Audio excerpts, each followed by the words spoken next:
Shanika, and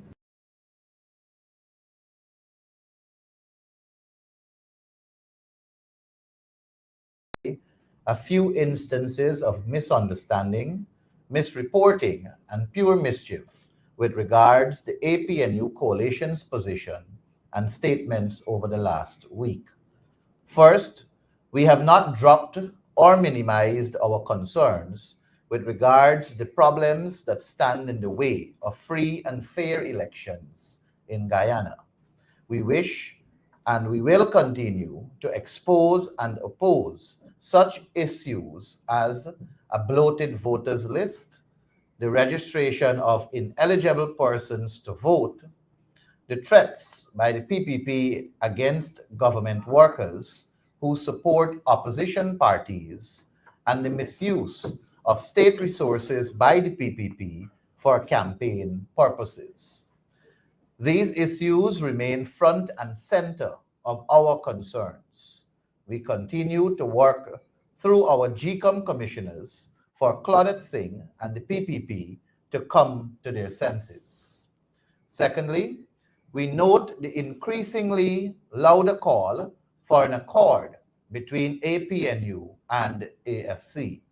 As we have said before, we have not closed the doors to negotiations. Meanwhile, we continue to reach out to other parties and persons who wish to team up with the APNU coalition. We are heartened by the responses thus far and will be making some announcements shortly. The third issue I wish to speak to has to do with the Form 2 of the requirements for GCOM to participate in the regional and general elections. We have taken note of the decision by GCOM to change the current Form 2.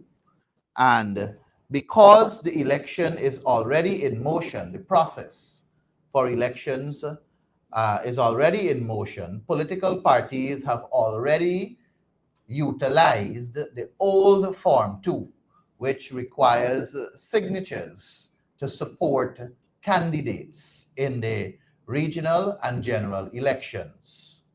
What GCOM did yesterday was to change the format and structure of the old form, and this is applicable to the regional list, the geographic list, and the top-up list. And these lists all requires a certain amount of signatures from nominators for the candidates to be eligible for participation in the elections. What this change seeks to do is to ensure that there is authentic signatures. And history has shown that it is only the People's Progressive Party that has ever engaged in having fraudulent signatures on their forms in previous elections. We remember in 2018, the local government elections, there were signatures of a family, and that family had to come out publicly on social media to say that they never gave the consent for their signatures to be on any form. We also remember in 2018, the People's Progressive Party had to withdraw from participating in constituency 9 at Maria Juana Nikadak area in Wakenham because of the signatures that were on their forms as being fraudulent signatures. And we also remember in 2023 when Bharat Jagdeo had to apologize to a family because a dead person's signature was on the form. So the move to make these forms better is the intention of it is correct, but the timing poses a problem. The timing poses a problem because from the time GCOM announced elections, there was the old form on their website, and political parties began to do their work, especially in the far-flung regions, to gather the signatures needed in order to satisfy the requirement. This decision, which was taken yesterday, poses a problem in the sense that it will now require political parties to expend additional resources to go and redo work that were already done. And I must point out that the APNU have basically completed their signatures, and the completed work was done on the old form. Now we have to go and redo the very work that we did just a couple of weeks ago. What it does also is that it calls for additional resources to be expended on this project.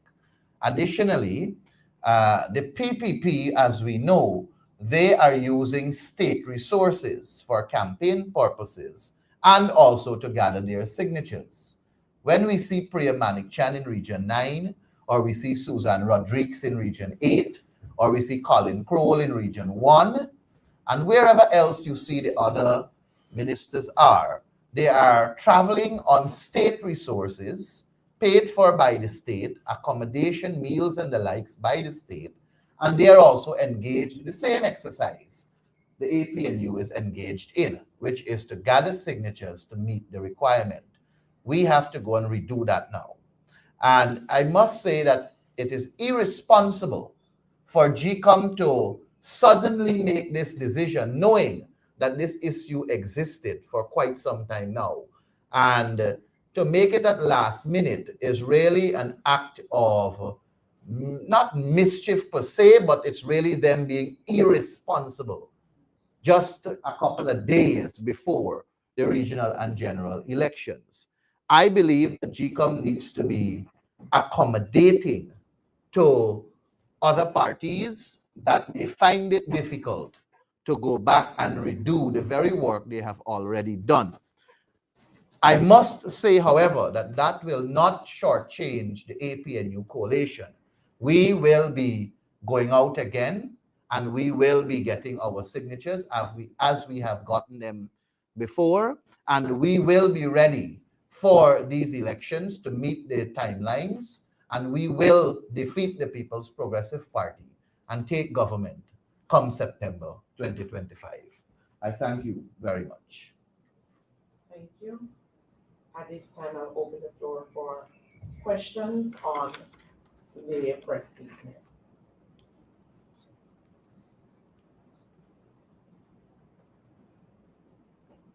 Mr. Antonio Day. Good morning, members of the press. Can you hear me? Yes, we're hearing you. Okay. Mr. Maipo, good morning, sir. On the subject of GCOM, you are aware that they have not appointed a legal representative. And in the past, they have had a representative that has been impartial. So I would like to know from the opposition standpoint, given that Mr. Nandalal recently said that he has offered legal opinions, but not legal advice, what are your thoughts about this, given that we're not supposed to have any person that is a candidate, because Mr. Nandalal is a candidate, also he's a state's attorney. So your thoughts on this, sir? Thank you, Antonio, and good morning to you also. Anil Nandalal has a stake in elections 2025, as he also did in elections 2020 and previous elections. Anil Nandalal will be biased in his opinions, and he will definitely provide guidance that suits his interest and his party's interest in elections 2025. It is most unfortunate, it is wrong, it is callous, it is out of order for Claudette Singh to endorse receiving opinions, legal opinions from a player that is in the ring and is subject to be biased. Claudette should have known better. She is a retired justice and she served at the highest office in terms of providing justice to people. And this act does not provide justice to the Guyanese people. This move to have Anil Nandalal as their legal advisor or to provide legal opinions is not an act that takes the entire Guyana into consideration. It is not acting in the best interest of the Guyanese people, and it is one that must be condemned strongly. Claudette Singh needs to do things that are more credible, and she needs to demonstrate credibility by way of her actions. Unfortunately, we are not seeing that. This is not the only instance such has been done. We have said before, and we will say again, when GCOM was conceptualized and put into being and life was brought to GCOM, it was with the sole intent of having the opposition and government side represented on the GCOM Commissioners Board, and the chair is intended or should be someone who will seek to strike a balance, who will seek to come to a decision that is beneficial to both sides, not a chair who takes one side as against the other side. Claudette has been doing some very unreasonable, uncouth, and unimaginable practices at the level of GCOM. And perhaps the best thing that can happen to her right now is her resignation. And I hope she sees it fit, because she's really and truly incompetent in that office. Thank you. I see a hand of Mr. Adam Harris.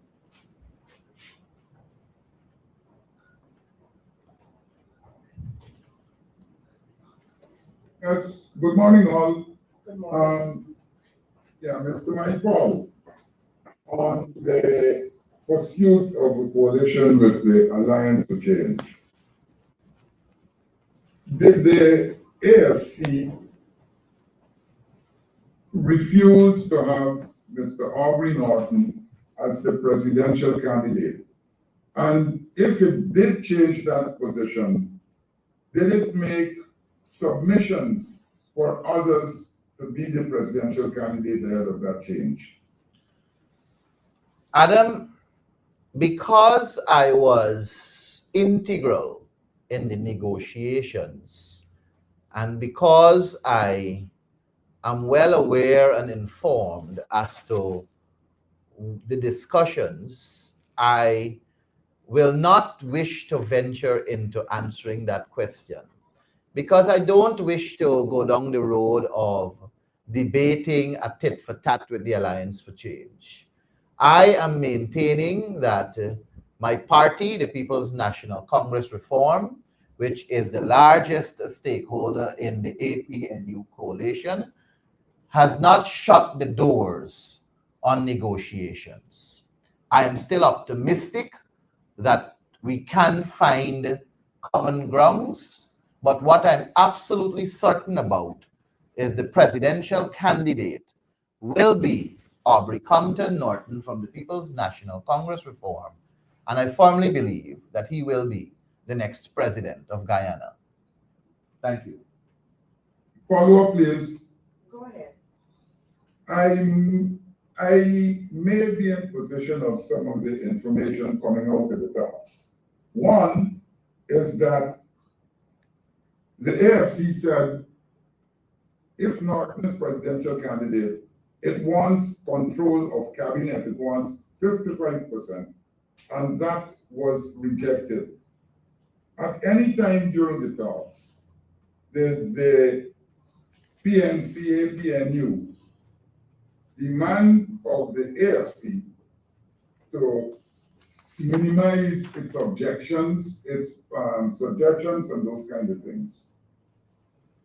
I would say to you, Adam, that I believe that we, from the APNU side, we have offered AFC what the majority of persons consider to be reasonable offers. And if they don't see it as reasonable, they, of course, would have had to pen their counter offers. We did not find favor with their counter offers, and we maintain that our offers were very reasonable in the discussions and negotiations. I will answer it that way. Thank you. One last question on this issue. And you Sorry said to you said you this. said that you may be in possession of some of the talk of what came out of the talks. I don't know if what you're in possession of is accurate, but what I know is that I was there, and I know that what was offered was reasonable. Thank you. I know what was offered by you. I'm saying that the AFC proposed Mr. Mansell Walton as presidential candidate. It then proposed Roysdale Ford as presidential candidate. Then it proposed Terence Campbell as presidential candidate. It backed off and it said, all right, Mr. Norton can be the presidential candidate. That it wanted control of the cabinet. It wanted 55% of the members of cabinet, and they didn't have to be ministers. Is that correct, sir? I cannot recall at no time during our exchanges, whether it was via documents or physical interaction, of names being directly proposed. What I can tell you, I will go as far as to tell you that our position was that the presidential candidate come from the APNU. We never stipulated a name or names. I cannot recall the AFC even saying names. I saw something in line saying about Carl Greenidge. Carl Greenidge's name never came up in those discussions as I recollect them to be. But I can tell you that we said the presidential candidate will come from the APNU. And as time progressed, we have come to the acceptance in the APNU that that presidential candidate will be Aubrey Compton Norton, as mandated by his political party, the People's National Congress Reform. And further, he is enjoying the full confidence of the APNU team, and we are very optimistic that he will be the next president of the Cooperative Republic of Guyana. Thank you. Antonio, just before you comment, one thing.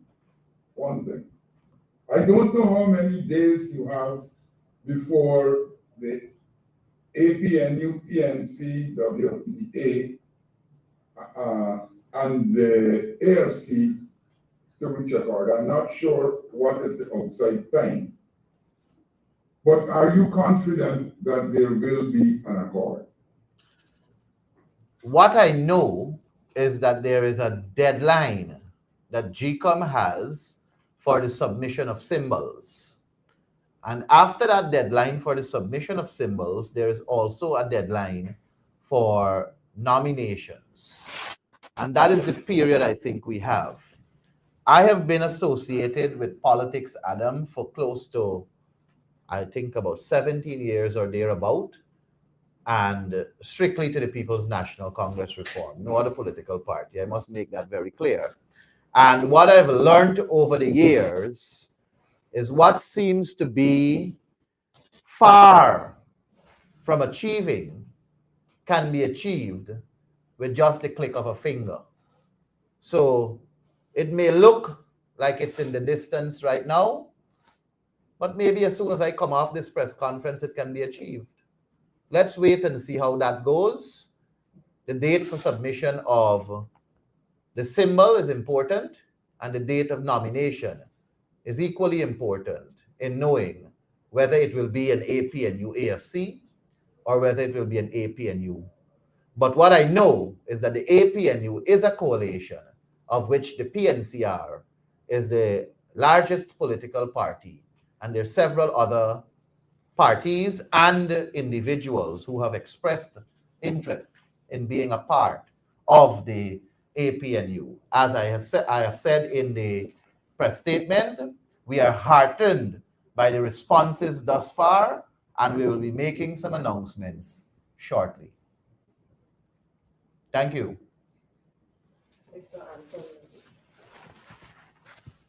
Mr. Mike Paul, good morning again, sir. GCOM has also noted that it will not allow polling agents outside of its district to be voting. I would like to know from your standpoint what implications it would have on the party itself. And lastly, if you're in a position to answer, would you be able to say as an executive member if the PNCR has received any resignation from Ms. Gita Chan and Edmund as procedural?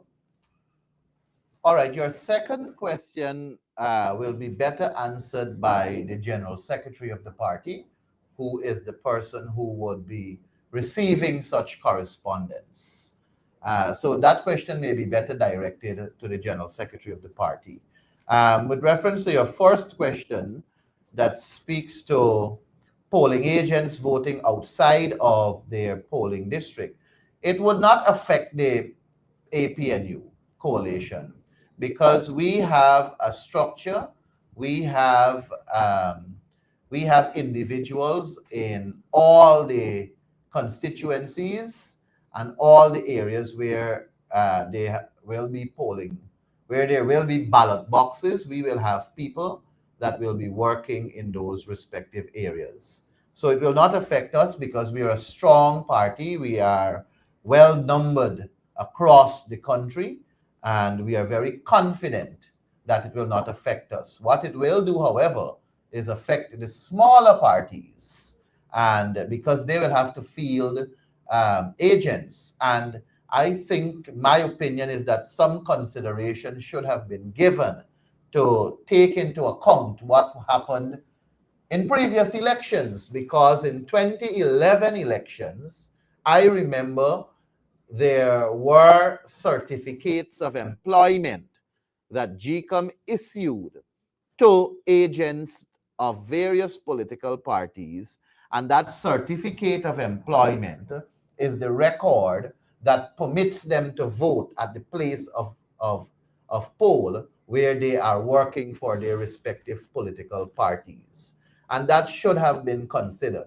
We have to take into account that several other parties that are interested in participating in these elections must not be met with a stone wall that can disenfranchise them, and by them being present in respective polling stations also provide another eye to keep the checks and balances in line, such as accountability and transparency, verification, and so on. So it is very unfortunate that GCOM took that decision not to allow it, but I can confidently tell you it will not affect the APNU coalition. We are very strong on the ground, and we have people in all the areas to field the respective polling stations where ballots will be cast. Thank you. Mr. Maliko, is it okay for me to go ahead? Yes. Sorry, Svetlana. Yes, Ms. Marshall. I'm not hearing clearly. Are you hearing me? Yes, we are hearing you. You can go ahead. Mr. Maliko, thank you so much. You spoke earlier about the party making some announcements not too long from now. Would that announcement include who will be the party's prime ministerial candidate going into the election? Has the party concluded on that post? Thank you, Svetlana. The coalition, the APNU coalition, is in discussion, and the presidential candidate, Aubrey Norton, already outlined the qualities which the coalition has agreed to for what we are looking for as a prime ministerial candidate, in terms of someone who is grounded with the people, who is academically qualified, grounded with the people, and also able to represent strongly. I think Comrade Norton was very, very clear as to the criteria, and I know that engagements are ongoing, and I know that we will be making that announcement shortly. Thank you. If I may, Jahan, as Svetlana will step up, I think- but if I may, please, you said that the PPP people are threatening those government workers, or who are you? Just a follow-up, if I'm allowed to do so.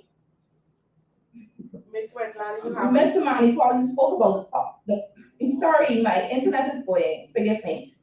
Mr. Manipal, you spoke about the qualities that Mr. Norton spoke about that the Prime Minister candidate should have. Do you see those qualities in yourself for that position? Svetlana, the decision of prime ministerial candidate is not solely one that will be made by Mr. Norton or any particular individual. It's a decision that is being discussed among several other persons, and the best person is whom we wish to put forward.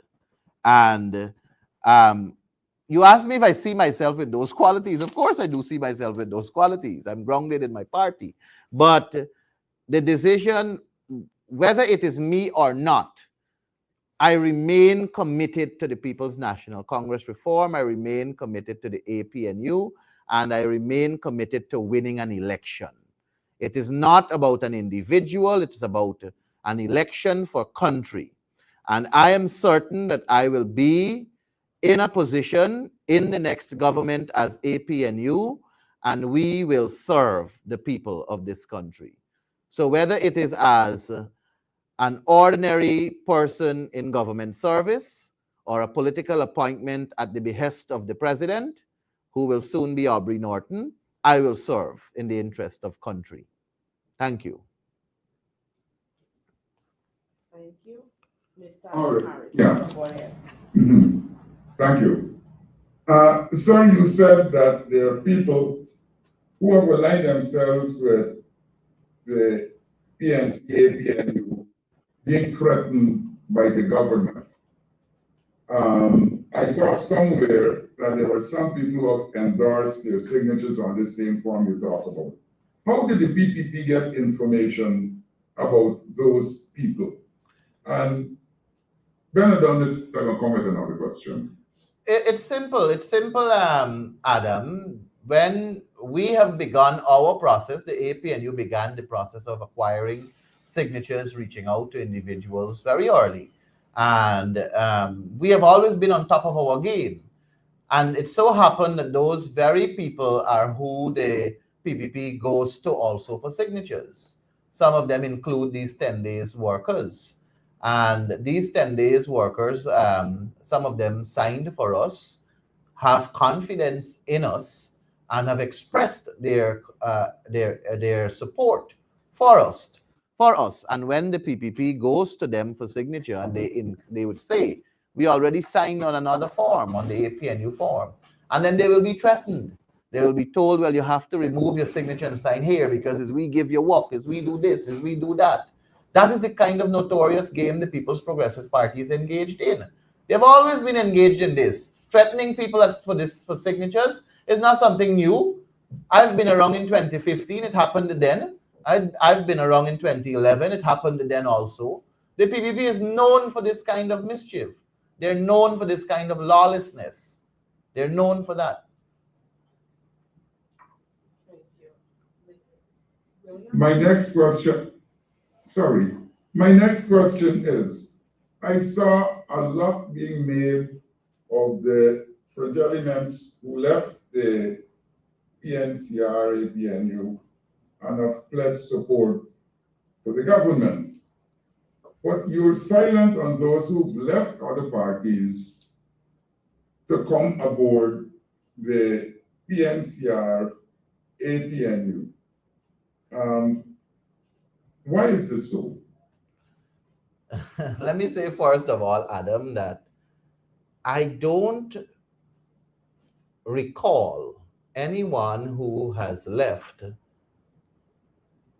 in recent having any direct impact in the PNCR and the APNU. In fact, those who have left were people who came on board whilst we were in government.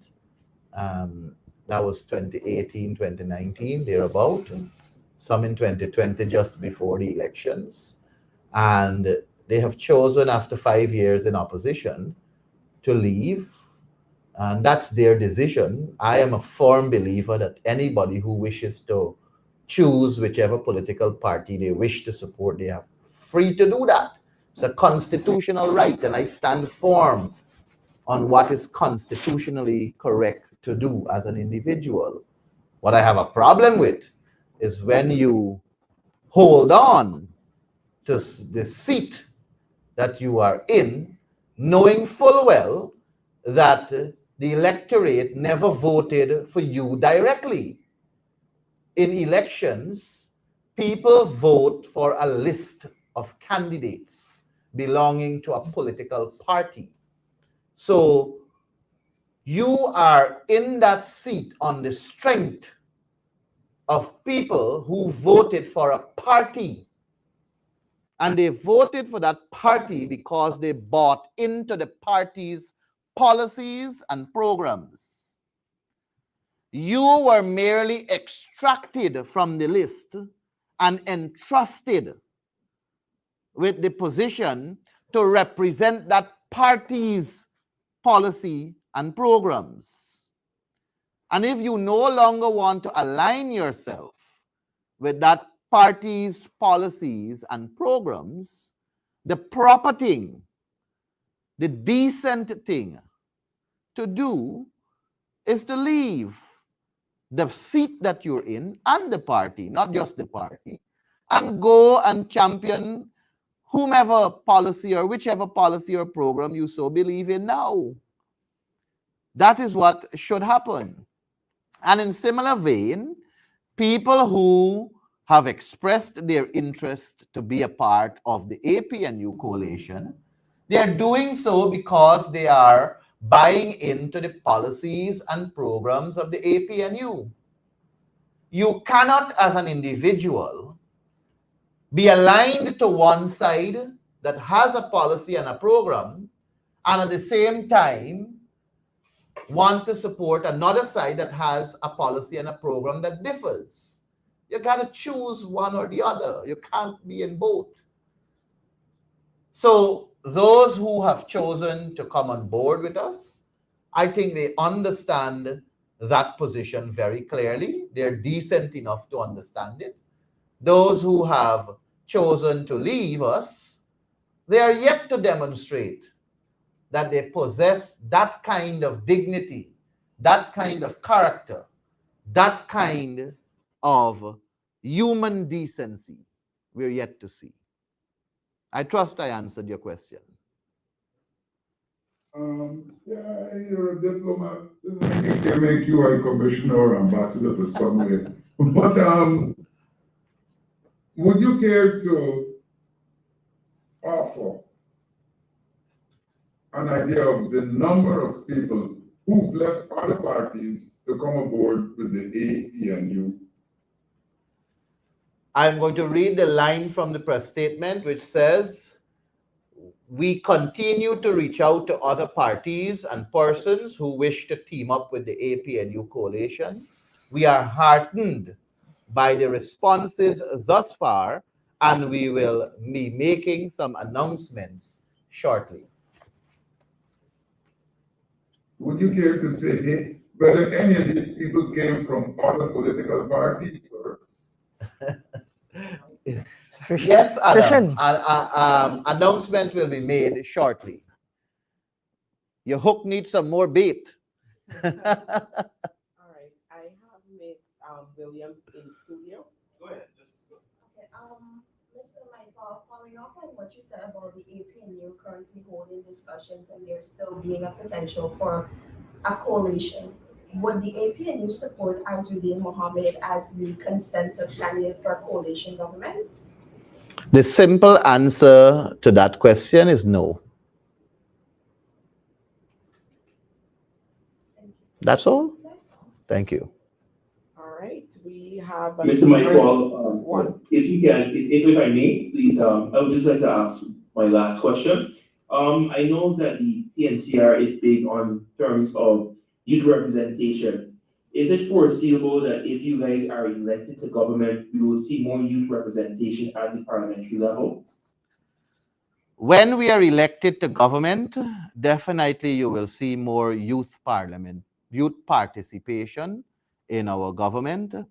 And I want to make it very clear that the list of candidates that will come out will consist of several young people. It will be a mixture, but I can confidently say that we will have several young, new faces. And though I may look old, I am a youth nonetheless. Don't judge me by these gray hairs, right? I'm just 35.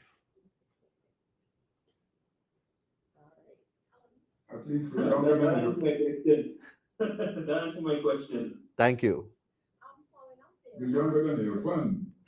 1 second, Mr. Adam Harris. Miss Williams in studio would like to follow up. One up there on the youth engagement, could you say how many youths have joined the party since Mr. Norton took the mantle? Since Mr. Norton took the mantle as party leader of the People's National Congress Reform, our membership has grown significantly. We are now in the vicinity of over 23,000 membership. When he took the mantle, we were somewhere around 18,000 or thereabout. And several young people reached out and have engaged. I can tell you that we have had several youth forum or youth fora, that may be grammatically correct, over the period he has been leader. And we had a youth engagement not too long ago. But you know, because we are in a country where the People's Progressive Party engage um, in targeting people who are not supportive of them, we also have to be mindful to protect our supporters, to protect people who have entrusted us with their confidence, and to protect people even in the public service that are currently angry with the manner in which the People's Progressive Party operates. So not everything you will see us throwing out into social media and into the public space, because we owe our supporters, we owe our people who have confidence in us that trust that they have entrusted in us to protect their identity. I am confident that they will speak resoundingly at the place of poll when they put their X at the APNU. And then their confidence can be expressed by way of how we deliver better services to enrich and enhance their lives. Thank you. All right, at this moment, I will take one question if anybody else has one. Yeah, I was about to ask one. Go ahead. Parliament hasn't been prorogued as yet. And at least two of those who appear to have defected are members of Parliament. If there is to be yet another sitting, what position will the party, the coalition take to have those people vacate the seats they hold at the moment? Let me first say to you that the parliament is scheduled to be dissolved. There's a difference between prorogation and dissolution. So it is scheduled to be dissolved within, it can be dissolved anytime within the 3 months period that the date has been named. More importantly is the fact that I don't think the date has been gazetted, and that is important. I believe that that will be gazetted simultaneously with the dissolution of the National Assembly. You said two defections that are sitting in Parliament. I'm not aware of two defections, unless I'm losing my memory at 35. But there is one. Ali Cock and Geeta Chandan. Ali Cock is not a member of Parliament. Geeta Chandan Edmund is the only member of Parliament that that did what she did. I can tell you that if there is going to be another sitting of the National Assembly, in fact, I should tell you that the APNU has activated the system of recall. and it requires writing to the representative of the list, and the process flows from there. So I can tell you that the APNU met the political party in which she is a part of or was a part of, let me be grammatically correct, met at its central executive level and decided that she can no longer represent our interests. And we thought that giving her that space of a day or two may have put her on the part of doing the correct, the morally correct, the objective, the decent thing. But it seems as though, she served as a magistrate and so on. So one would have expected that that would have taken precedence in her actions. But clearly it did not. And therefore it requires the party to now take its rightful steps.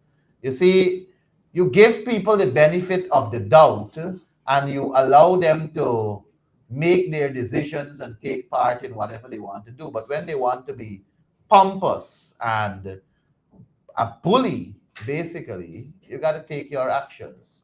And the party has activated that part. So it's one defection, not two defections. Point taken, point taken. And you got somebody in house? There is somebody in house, and I did say that I wanted to take one question before we wrap it up. So I'll permit Ms. Williams. I also see, I believe Mr. Antonio Day wants to say something as well. So I will take Ms. Okay, Mr. Williams. Maripol. Thank you, Mr. One Haynes. second. Mr. Maripol, just for Mr. clarity. Antonio Day, 1 second. I'll take Ms. Williams, then I'll take you to close off our press conference. Ms. Williams. Okay, Mr. Michael, within the past, we've seen a lot of comments towards Mr. Siram and Vita departing or endorsing the PPP. What are your views on the coalition's WPA? David Hines saying that Daniel was basically for ethnic dressing, and saying that Winston Joy was saying that Vita betrayed Afro-Guyanese. As an Indo-Guyanese within the PNC, do you support these type of comments, especially as the coalition is hoping to, I would say, be more inclusive?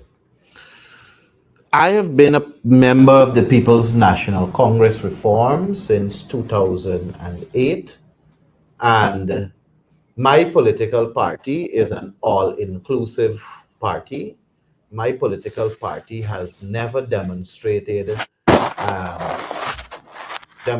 a base of wanting to favor one over the other. My political party has always been embracing to me. I have never had the feeling of being uncomfortable in the PNCR. I am always moved whenever I reflect in history and read as to what the PNCR in government did for building multi-ethnic relationships, multicultural relationships. I can reference the fact that it was the PNCR that made Agua, Diwali, Eid al-Adha, Yawm al-Nabi as holidays. And Forbes Barnum in the reading of history has always been about multicultural, multi-ethnic, and multi-religious party. To date, I have seen that. I continue to believe that. And as an Indo-Guyanese in the PNCR, I feel I'm at home with my family, and they have always embraced me. I have no reason to have any other view. As I said, I've been here for several years. The names you reference, they don't know the beauty of the PNCR because they've only been around for a short while. And the short while they have been around, they have never really participated in grounded party activities. I can tell you, I entered as a normal member, was elected by my group people in Ayfield Sophia GYSM as the secretary to that group. I then elevated to a member of the Bel Air Campbellville group, where I was rubbing shoulders with people like Carl Greenidge and a set of other very intelligent senior people of the party. I then moved to Stewartville, PNCR, when I was living over in Region 3. And here I am now as a central executive member of the party, a person who can stand or sit as I am and confidently speak about my party. And I've towed the line to reach where I am. I'm not a fly-by-night. I wasn't parachuted to any office. I have towed the line. I've enjoyed my ride, and I continue to enjoy my ride in a beautiful party called the People's National Congress Reform. That Mr. Hines and Mr. Jordan would have made. I did not hear the statement that, or read the statement that Mr. Hines made, but Mr. Hines have always been speaking his mind, and he speaks for himself. And if he speaks to the WPA, I don't even know if he speaks to the WPA. He speaks for himself. Mr. Jordan, I am not sure what statement did he. I didn't see his statement either. Would have published an article. He said on Kadaki Show that he betrayed Afro-Ghanaians who put her there. I think he betrayed the PNCR because the PNCR extracted her to represent the PNCR's interests. And for me, she betrayed the PNCR. She betrayed me because I'm a part of the PNCR. And I have also voted for the APNU and placed her there. So she wasn't extracted on her vote. She was extracted on several votes, including mine. So for me, Geeta has betrayed me. Thank you. All right, Mr. Antonio. Yes, Mr. Maipaul, going back to your statement on Ms. Shannon Edmonds' resignation, you said that as a sitting magistrate, one would have believed that she would have done the decent thing. Are you by chance inferring that she did not tender her resignation? No, I'm saying that when she decided to endorse Irfan Ali and what I will term as the cabal of thieves, she should have done the right thing before doing that. That is what I'm implying. And she has not resigned as a member of parliament representing the APNU AFC. And by virtue of that, we have to activate the step to remove her. But I'm saying when she was sitting as a magistrate, administering the rule of law and holding people account for their actions, that I thought would have taken precedence in terms of her recognizing as a person at that level, at that caliber, she should have done the decent thing of removing herself before endorsing the cabal of thieves. All right. Just in case anybody missed it, is there any one question outside of the press statement, despite we took questions outside of the press statement? Is there any other? Yeah, I have one. Go ahead, Mr. Harris. Mr. Maipaul, how is the foot slogging going for the party? Yesterday I learned that the party hasn't been in a Fields of Fire, a place that you're familiar with. Could you say how is the foot slogging and the campaign on the ground going? I can tell you that the campaign on the ground is going very well. We have persons out and about all over. The leader is slated to be somewhere tomorrow. I am slated to be somewhere tomorrow. Several other persons are slated to be at different areas tomorrow. And today, as a matter of fact, the leader's absence from today's press conference is because he is in the field. I want to say to you, when it comes to a Fields of Fire, your assumption is not accurate. We have had people in a Fields of Fire. We may have not covered the entire A Fields of Fire, but we will in the shortest possible time. But I can tell you, we're all over the place. We're doing our groundwork, and we are prepared to win these elections. We are prepared to change the direction of this country.